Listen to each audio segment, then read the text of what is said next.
Hello and welcome to Frontrunner Motorsport. And today I made a mistake. A huge mistake. I went to see the Gran Turismo movie in the cinema. I am filled with regret. This was money and time wasted. Just thrown away. I didn't even, at no point did I think this film was going to be good. I saw the trailer. As soon as I saw the trailer, as soon as I heard there was going to be a Gran Turismo movie, my first thought was, why? How? The games have no story. The story is, look at these cars. Aren't they nice? Yes, they are. Gran Turismo. That's it. But then I saw the trailer and it just made me think, this looks terrible on almost every level imaginable. I think I had some smaller hope that this was going to be half decent. We'll just do something. But I set the bar low going in. I knew it was not going to be great. So I set the bar nice and low, and it still tripped over it. This was so bad. This was boring as well, which also doesn't help its case. But the idea of a Gran Turismo movie is horrendously bad. A documentary about the Nissan GT Academy, fine. On Netflix, if you did a 6-part GT Academy docu-series where you had Jann actually talk about his time before and then getting called up to the GT Academy and his time afterwards, intercut it with dramatizations that looks somewhat better than this movie did, that would probably be quite good. That may already exist, or at least there's probably bits of it that were filmed at the time and other stuff you can find after, and you can put it together yourself.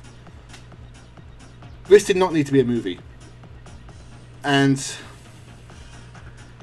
because no creative person was involved with this movie, what we ended up with is, basically every sports movie for the last 60 years. Honestly, this is Cool Runnings, but with cars instead of bobsleighs. That's it. Point for point, you can basically tick the boxes of just Cool Runnings. I mean, there are differences, obviously, but Cool Runnings, you have the hero, he's a sprinter, he's going to the Olympics, he falls over. Doesn't happen. So instead, he wants to do a bobsleigh team. Yeah, Mardenborough, no one believes, no one believes that he can do it, but he's going to prove them wrong. Yeah, Mardenborough is slightly different. That his family, his dad doesn't think he can do it, but he wants to prove them wrong, and he's going to do it. Pretty much the same. The coach, that character, David Harbour in this one, and I can't remember the guy's name in Cool Runnings, but he doesn't really like them, doesn't think they can do it, but he softens when he sees them really try. And then he has a tragic secret he unveils later in the film. And then there's a big crash and everyone's like, oh, and that's it. It's Cool Runnings. It's basically the same as Cool Runnings. I mean, a few differences. Cool Runnings was funny. It was entertaining. It was watchable. And it had a great ending. Where even the bad guys in the film were clapping them on at the end. There is a bad guy in Gran Turismo, and it's just some douchebag in a Lamborghini. Bit harsh to all the GT racers racing Lamborghinis, because this film basically just called them all arseholes. They're not all arseholes. Some of them are actually really good race drivers. But this film thinks they're arseholes.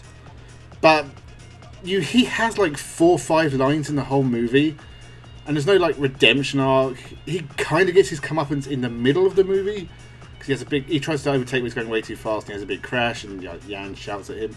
Whether or not that was real or that really happened, or this is based on a true story and true things happen, but it's loosely based on a true story. I don't remember a Lamborghini pitching itself in midair, rolling 30 times, and with the engine on the track separate from the car, which was also on the track. That only caused a yellow flag. There was no red flag for that. And also, in Motorsport, if you've ever watched an hour-long GT race, you'll know that they all stick in one pack for the entire race. They don't get separated at all. It is literally just one pack, lap after lap. Never ever have I seen a gap between cars in a GT race. And at Le Mans in a 24-hour race, which suspiciously looked like the Hungaroring, there was about 30 cars, I think. When they start going off the grid, you can see about 30 cars.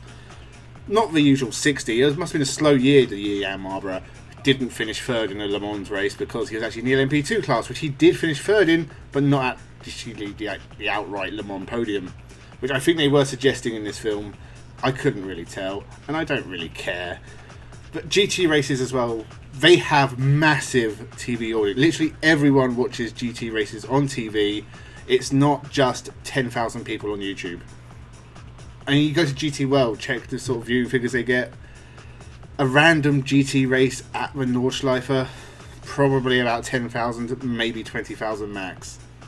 Maybe there's other ways to watch it that people aren't logging. It's very hard to find ratings for motorsport anyway. But yeah, that's what we get here. TV, GT races, he's signing autographs. I'm sure it happens. I'm sure it's not females coming up to him asking for autographs and selfies. But it's making out like he's a Formula 1 driver, basically. The problem is, like, Jann Mardenborough, great guy, great driver, really like him. I was really excited when he started turning up in Super GT, because I didn't actually know much about his sim racing career before that, but I'd watched him in GP3, not GP. So I knew a little bit. He took a win in GP3, I think. So I thought he was pretty good. Turned up in Super GT. I thought that was great. Didn't know much about his story till later. Have learned since that like he was a sim racer turned race driver. Pretty cool. Not enough to make a movie out of, because Jann Mardenborough, and actually everyone who's come from the sim world into real racing, kind of has hit a wall of talent. Igor Fraga is kind of the peak of sim racer drivers at the moment. That barrier will break and someone will come along from the sim world and do really well in motorsport. But it hasn't happened yet, and Jann Mardenborough definitely hit a wall at some point in terms of just, he peaked. Like, I don't think I mean, he's doing pretty well for himself. He works for the Nissan Formula E program. I don't know if that's like a reserve driver or something.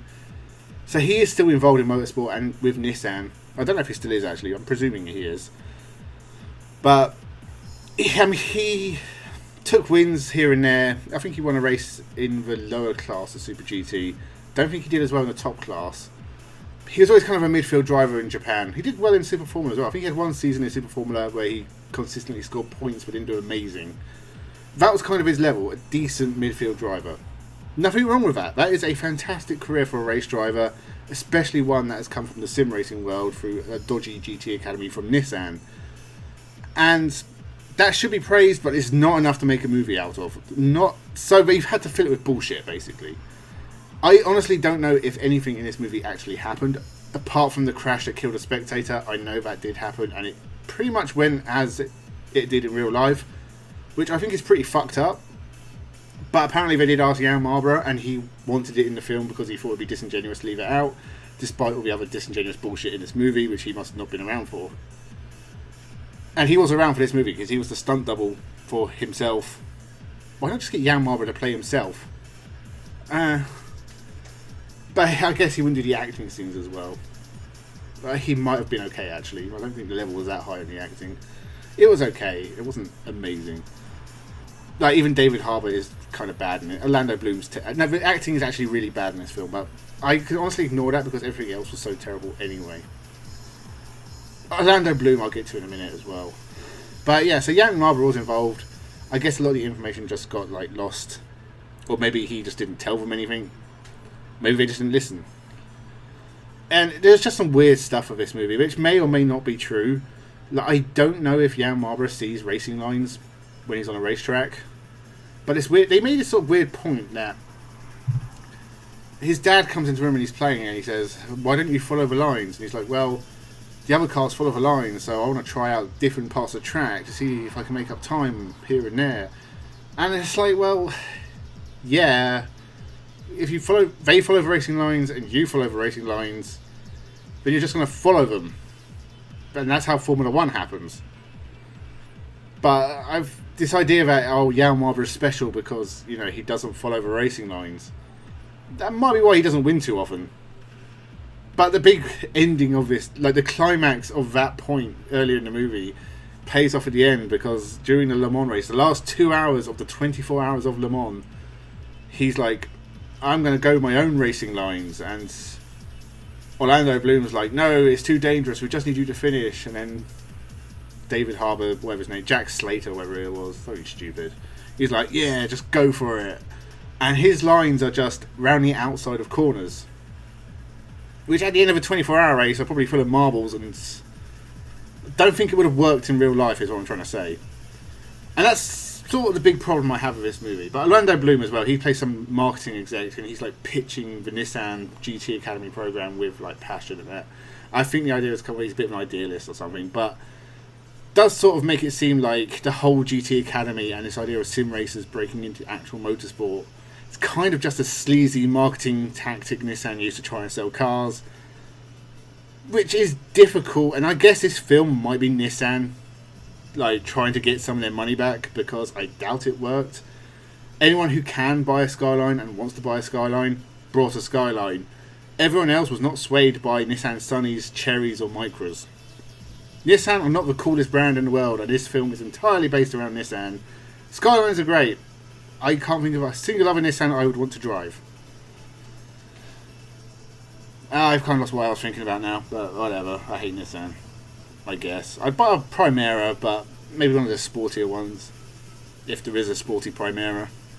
They did a Sunny, like a big engine Sunny GTI, didn't they? I mean, that's probably hilarious, at least. And of course, Datsuns are usually pretty good looking. And I mean, I don't like the 300ZX, but like the older ones of that were pretty cool. And the Nissan Bluebird, that's alright. I do like the Nissan Bluebird. But other than that, they're all terrible.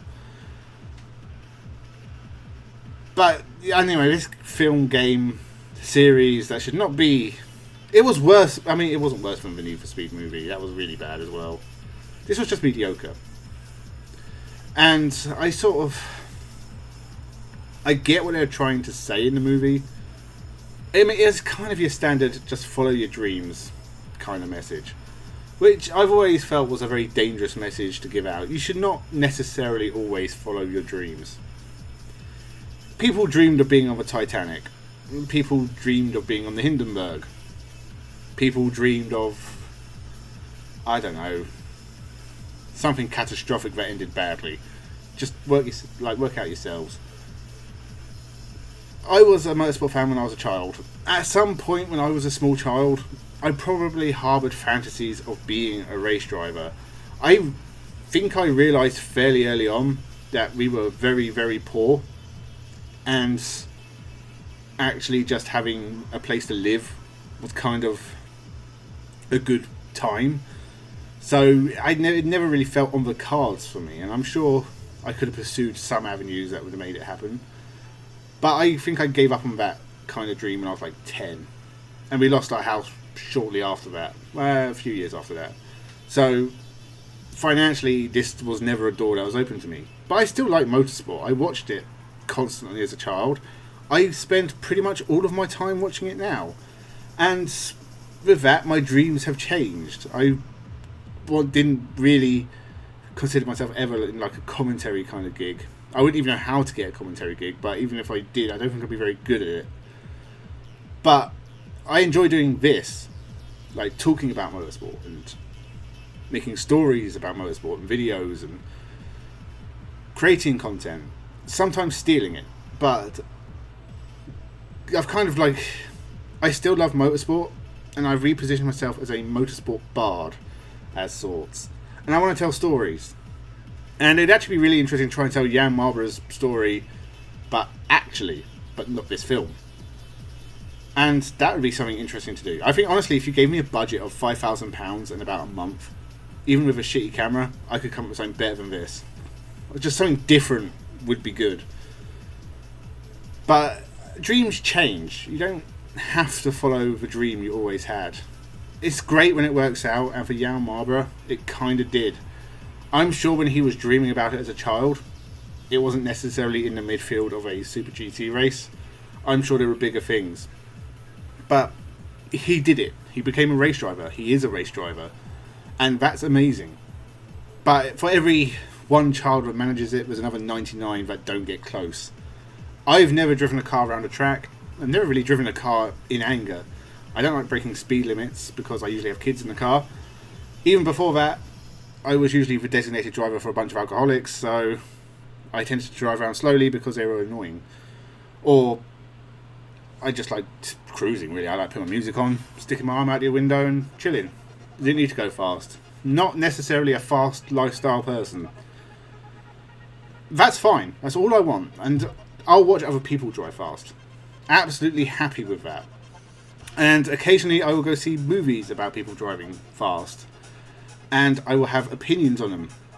And this movie was terrible. This movie was worse than Driven. Not worse made.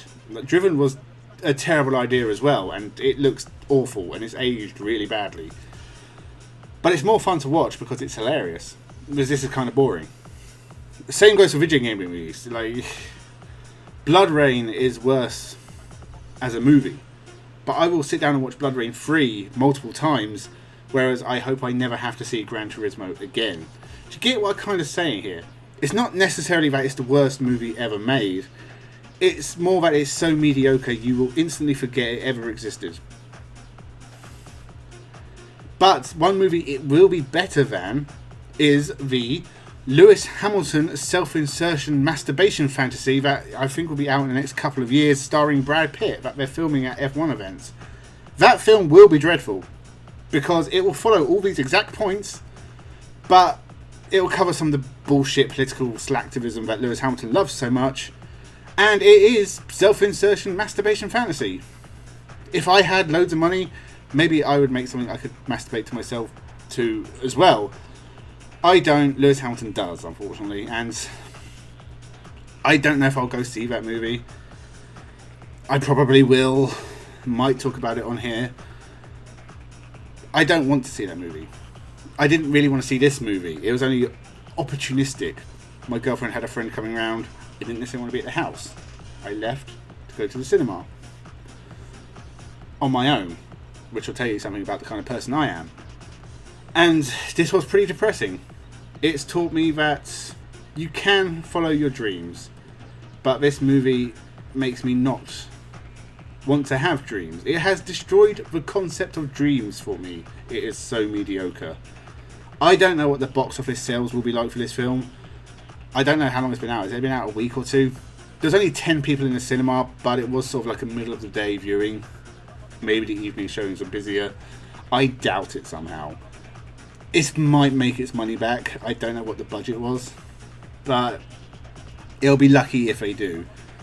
So, my final thoughts. The best motorsport movie ever made still is Herbie Goes to Monte Carlo. And honestly, 99% of movies about motorsport tend to suck.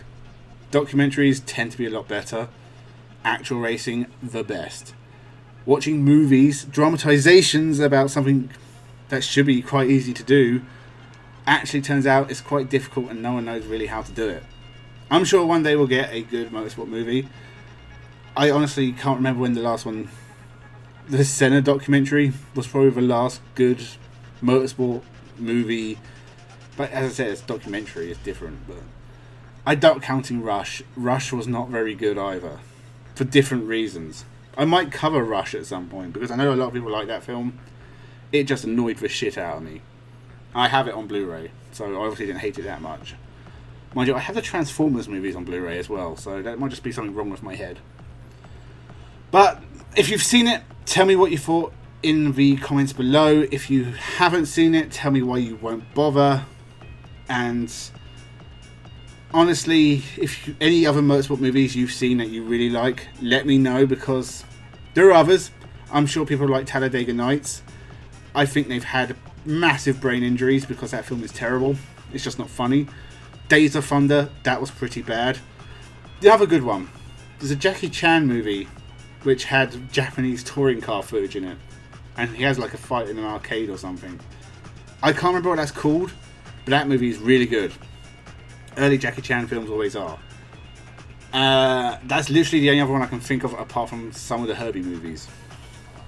And Grand Prix kind of, but it's really boring. I guess the Steve McQueen Le Mans film, Rendezvous in Paris, is that what that's called? The one where it's just like a Ferrari with a camera mounted to it in the 70s and they go really fast on the streets of Paris. That's great, perfect, artsy film. You know what the Gran Turismo movie should have been? This will be my final point on Gran Turismo. Literally, get Jann Mardenborough, put him in a Nissan Skyline, have him drive around Suzuka, and then the camera pans to the right, and there's a dude who made the Gran Turismo games with sunglasses on driving a Honda NSX, the old one. And just do that for 3 hours, just swap cars every now and again, have some like that elevated jazz music that Gran Turismo always has in the games, and just have good cars. Because you know what, Gran Turismo, it's not about the sim community. I don't know how many copies Gran Turismo 7 sold. I'm guessing in the millions. The sim racing community, in the thousands. It's a small percentage. The majority of people buying a Gran Turismo game are buying it because they like cars and they like looking at cars. Gran Turismo is not about the racing simulator side of it. It's very impressive and it makes it a great game to play. It's honestly a game I have very little time to play video games nowadays. So having a game I can just put in, do a couple of races here and there, love it, perfect. It's a great game and it has great cars in it. That's all I want from it. That's what any Gran Turismo fan really wants, because you know what it does best of all? It's not just the simulation side of it, it's the best digital car museum ever. They show so much reverie for the art and design of cars that if you like cars, it's perfect. And that goes from everything from the Castrol Super GT Toyota Supra to the Perodua you start with in Gran Turismo 3. It's just the absolute love and joy of cars. That's what Gran Turismo is about, and that's what this movie should have been about. It could have still involved Jann Mardenborough. Why not? He has done this amazing thing. Or Igor Fraga, or Cem Bullock-Bassi, or any of the other sim drivers who are coming through. Their stories are all worth telling. But picking one of them and going with it is not a good move because there's just not enough there. Not enough content, and so you have to fill it with bullshit and Hollywood shit, and you go through the checklist with the stereotypes of all the sports movies, and it's just a boring film. Make it a car movie. That's what you should have done. And you know what? Video game fans won't like this because there's very little video game in it. It makes some video game noises here and there, the menu noises from Gran Turismo. That's kind of a cool touch. It has the graphics. Great. Not enough to draw in video game fans. Even fans of the games will not be that interested in this. It's not enough to draw in motorsport fans either because the motorsport side of it is mostly bullshit. In fact, I don't even know if they ever went to Le Mans. It looked like the Hungaroring to me. And some of the physics of this film are weird. It does the crashes in this are huge, which the real Jann Mardenborough one kind of loses its effect when there's like 5 other crashes in this film where they're all giant super CGI crashes. And that's what Driven did and why that film is not very good. It's not good here either. So motorsport fans will not be into it. Your general movie viewing public, they're not going to like this movie either because it's boring. And finally, the sim racers who might be your target audience, at best, they number in the hundreds of thousands, maybe 1 million or 2. That is not enough for them. They want big numbers on these films. And not all of them are going to like this movie because there isn't actually a lot of sim racing in it. It kind of elevates sim racing, but it does sort of knock it down a bit as well. So I'm not really sure who this movie is for. People who really like David Harbour, I guess. I honestly couldn't recommend this to anyone other than as a way to torture other people. So let me know what you thought down below. This was sort of a long video. I might cut some of this out because it's gone over half hour. And I'm just like moaning about this movie I saw. So thank you very much for watching. I'm going to go to bed because I'm really tired. And have a good one.